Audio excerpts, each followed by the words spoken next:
Hello and welcome to tonight's Nexus Report as we cover a couple series that took place in the LCK as well as moves made by VKS. So first we have gen.g, HLE, a marquee matchup. Gen.g, the best team of 2026 thus far, and HLE, a team that's dominating LCK rounds 1 through 2. Predictions, I went 2-0 today. I thought gen.g would take this because gen.g have been the best team in the world based on a larger sample. Now HLE currently at the top of what is the best region in the world over the last 3 international splits. So if HLE can hold that through playoffs, I expect them to rise in the power rankings accordingly, more so than they already have, from probably mid-30s due to their LCK Cup shenanigans and the shitty format by the LCK. And the LCK get punished in my power rankings because of it, I guess. But regardless, gen.g win. So they were ahead for 72% of the minutes played of this series. Game 1 heavily going one way, and Game 2 heavily going the other way. By that I mean both games were like throws, and then in Game 3, gen.g led start to finish.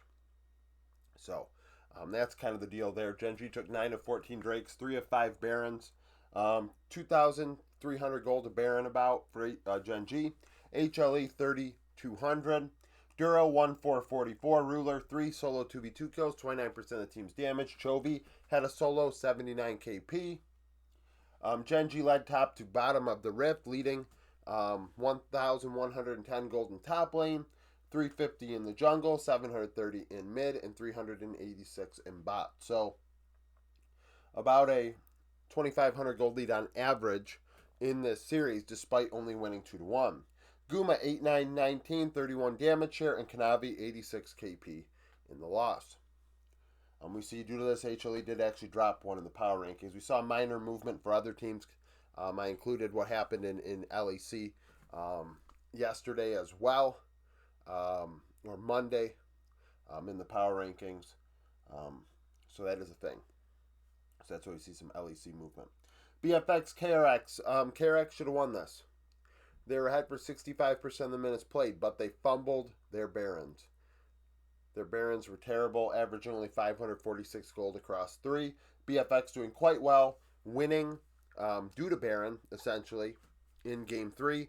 5,000 gold to power play. Took them out of what was a losing state and won the game. Drakes went to KRX, 9 of 17. Kellen went 1-3-37, 93 KP. Taeyoon 31 damage share and 2 solo 2v2 kills. BFX led on the top and bot side, more so the bot side, 840 gold ahead. Taeyoon Kellen into Lazyfield Andal.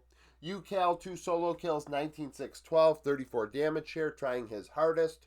400 gold lead for him, 464. Willer also leading in KP, 73%. UCal did have 2 solos, by the way. 500 gold lead for Willer. So, in the mid game, really, 927. Technically a 37 gold lead for KRX. Very close series in gold share. At 15 minutes, KRX ahead for the majority, and just through with Barons. Rich had a solo as well in the loss. In terms of moves, VKS, a big shakeup here. Weiser and Kaiwing are out. Zekas and Scomber have been brought up. Smiley is the coach. Seal has moved to a GM role. He tweeted out he has a lot of personal stuff going on. So he has, I believe it seemed like he was going back to Korea and taking more of just a management approach with this team. Hopefully, outside pressure wasn't the reason for going from Weiser and Kaiwing to 2 domestic players. I really feel a certain type of way about the way people are going about criticizing imports lately, no matter the region.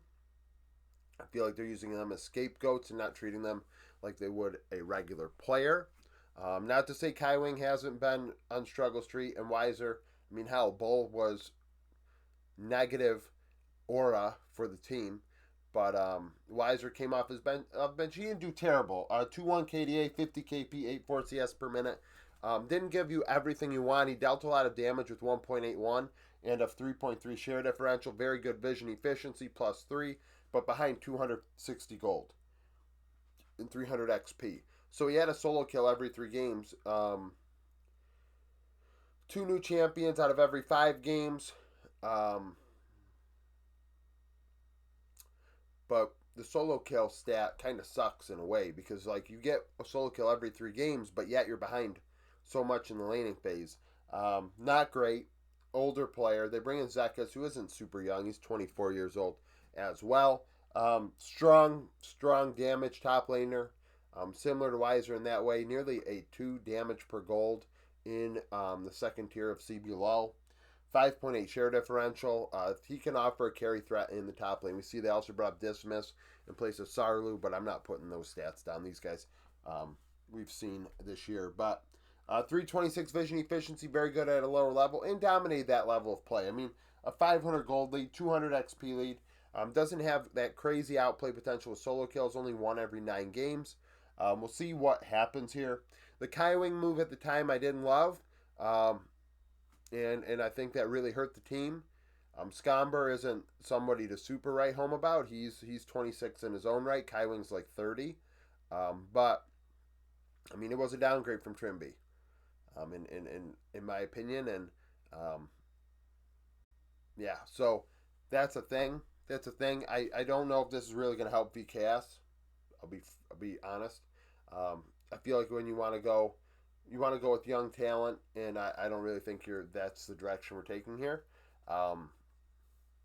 So, I mean, it is also a matter of, you're going internal, right? So that is a thing. We are used to these players. 5 KDA, 80 KP, 85 ROI for Scomber, Kaiwing. Solid KDA involvement, 3 out of every 4 kills, 77 ROI, a little less damage than your average support in this meta. And I figured this meta really doesn't fit Kaiwing, in my opinion. He is definitely not a heavy damage like support. Vision efficiency, both could use a little bit of work, just +2. Laning is whatever. Champions played 2 new ones every 5 games, so champion usage is there. It didn't fit Kaiwing. It just really didn't. Seal, as the coach of VKS in regular season, went 35-15 in best of ones, 10-7 in best of threes. In playoffs, 0-1 in best of threes, 9-11 in best of fives. And then internationally, last year at Worlds, went 0-2 in best of ones, and then 1-1 in best of threes. Smiley's taking over. Smiley has no head coaching experience based on his Leaguepedia. I can say, I have talked with multiple coaches on the VKS staff over this season, and they all seem to be solid individuals for sure, more than willing to be open and communicate, as well as just have conversation about the game. So I do hope for the best for them because they are very transparent, but I also will say that I do talk with them on occasion. So that is a thing. We'll see how they do with these moves. So thank you for watching. If you liked the video, like it, subscribe to the channel for daily League of Legends content. Follow me on Twitter, join the Discord, become a YouTube supporter, and hope to see you again tomorrow.